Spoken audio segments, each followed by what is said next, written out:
हाथरस पीड़िता को ऐसा न्याय मिला कि परिजन फूट फूट कर रो रहे हैं। मीडिया के सामने चीख चीख कर कह रहे हैं, योगी आदित्यनाथ की ठाकुरवादी सरकार जो बलात्कारियों और हत्यारों को बचाने में लगी है, जब तक भाजपा की सरकार रहेगी तब तक बहन बेटियों की यही दुर्दशा होती रहेगी। पत्रकार ने पूछा कि फैसला तो कोर्ट का है, उसको स्वतंत्र समझते हैं कि नहीं। इस पर परिजन ने बोला, इनके रहते कोर्ट भी कभी स्वतंत्र नहीं रह सकती। जब सबूत सबके सामने है तब अदालत ऐसे फैसले दे रही है, न्याय के नाम पर अन्याय कर रही है। सोचिए दूसरे मामले में क्या होता होगा। जिस कोर्ट रूम के अंदर हमें धमकी दी गई, उस कोर्ट से हमें न्याय की उम्मीद नहीं है। इससे उम्मीद अब खत्म हो गई है।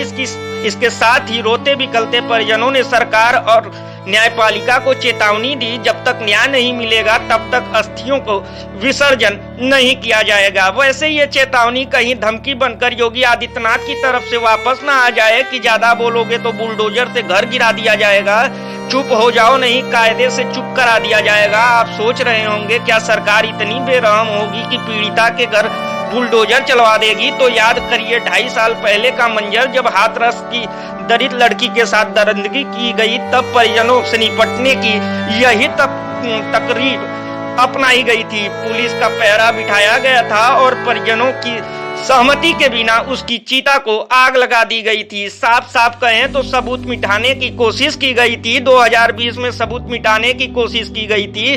2023 में मानो घटना को झुठलाने की कोशिश की जा रही है। 4 में से 3 आरोपियों को छोड़ दिया गया और 1 को दोषी ठहराया भी गया, मगर बलात्कार की सजा नहीं सुनाई गई। कह रहे हैं न्याय नहीं मिल रहा है तो ऊपरी अदालत में चले जाइए, जबकि सबसे ऊंची अदालत से ही बलात्कारियों की रिहाई हो जा रही है। दलित लड़की की हत्या एक ने की या सबने मिलकर की, मगर न्याय की उम्मीद की सामूहिक हत्या की जा रही है। नमस्कार, मैं ऋषु पाठक, वाराणसी कॉलेज में आपका स्वागत है। हाथरस में दलित लड़की के हत्यारे संदीप सिंह पर दोष सिद्ध हो गया। साथ ही कमाल केपी नाम के मुसलमान को गिरफ्तार लिया गया। वैसे तो दोनों अलग अलग खबरें हैं, मगर हाथरस की घटना से दोनों का वास्ता है।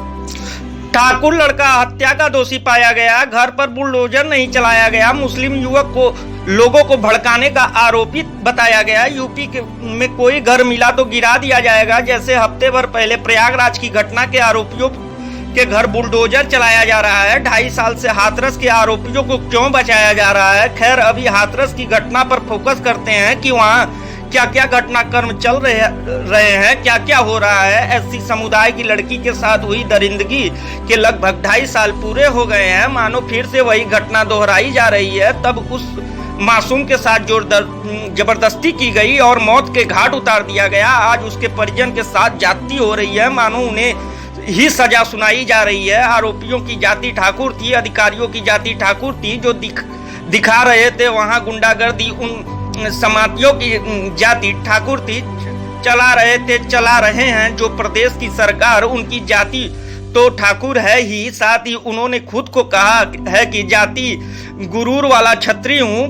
पीड़ित दलित समाज से थी, उसके साथ अत्याचार हुआ है, अस्पताल में कई दिन तड़पती रही, आखिरकार मौत हो गई। पीड़ित परिवार के साथ चौतरफा जाति और जोर जबरदस्ती हुआ है। अपराध करके भी एक तरफ जातिवाद का आकार दिखाई जा रही थी और जुल्म सहकर भी दूसरी तरफ लोगों पर लाठियां बरसाई जा रही थी। इसके बाद भी अगर लगता है कि ऐसे अपराध में जाति का जिक्र नहीं करना चाहिए, तो मानो कहा जा रहा है कि असल चुनौतियों से मुंह मोड़ लेना चाहिए। वैसे तो योगी आदित्यनाथ की कार्यशैली के अंदाज से इन सभी आरोपियों का घर तोड़ देना चाहिए। कम से कम जो दोषी साबित हुआ है संदीप सिंह, उसका घर तोड़ देना चाहिए।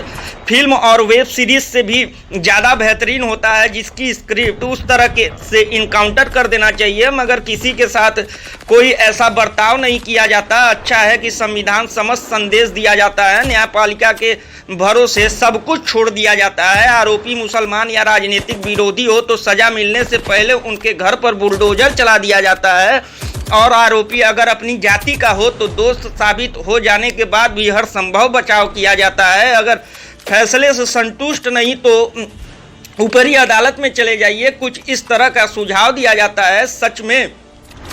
सच में इस देश में सबसे ज़्यादा जरूरी हो जाता है जाति का समीकरण, जिसके हिसाब से संविधान की कभी धज्जियां उड़ाई जाती है तो कभी उसमें अटूट भरोसा जताया जाता है। अब क्योंकि ऊपरी अदालत में जाने का रास्ता खुला है, इसलिए पीड़ित परिजन या वकील संभवतः उसकी कोशिश कर रहे होंगे। ऊपरी अदालत का मतलब उच्च न्यायालय से, उससे भी ऊपर अदालत का मतलब सर्वोच्च न्यायालय। मगर सर्वोच्च न्यायालय से भी पीड़िता परिवार को न्याय मिल जाएगा, उसकी कोई गारंटी नहीं दे सकता है।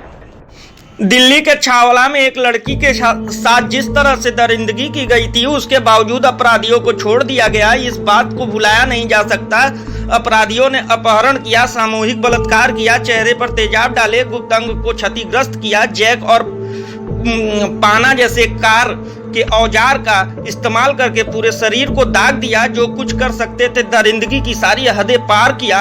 इसके बाद भी गिरफ्तारी हुई तो आरोपियों ने सब कुछ कबूल भी किया। सजा हुई थी आजीवन कारावास की, मगर 2022 में यानी अमृत काल में छोड़ दिया गया, क्योंकि गैंगरेप, क्रूरता और हत्या के दोषियों को सुप्रीम कोर्ट से छोड़ दिया गया। इस आधार पर कहा जा सकता है कि हाथरस की पीड़िता को निचली अदालत से ठीक ठाक न्याय दिया गया। हालांकि कम क्रूरता नहीं हुई थी। उस पीड़िता के साथ आरोप है कि पहले सामूहिक बलात्कार किया गया, फिर उसे जख्म दिया गया, तरह तरह से टार्चर किया गया। हॉस्पिटल में कुछ दिन संघर्ष करने के बाद उसकी जान चली जाती है और इसके बाद प्रशासन ने मिलकर असल अत्याचार किया। घर वालों की मर्जी के बिना उसका दाह संस्कार किया। दाह संस्कार जैसे भी कुछ नहीं था, आधी रात को सड़कों पर जला दिया। पत्रकारों ने सवाल पूछा तो उन्हें मारा पीटा गया। विपक्षी दलों के नेताओं ने सवाल किया तो उन्हें घेरकर पीटा।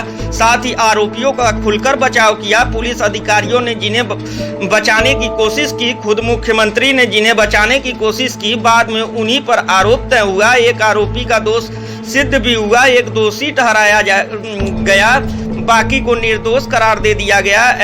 ऐसा क्यों और कैसे किया जाता है, विधिवत फिल्म में लोग देखकर समझ चुके हैं। अब इस तरकीब से अनजान नहीं है, मगर असल सवाल है कि 2.5 साल तक इन आरोपियों के घर बुलडोजर क्यों नहीं चला।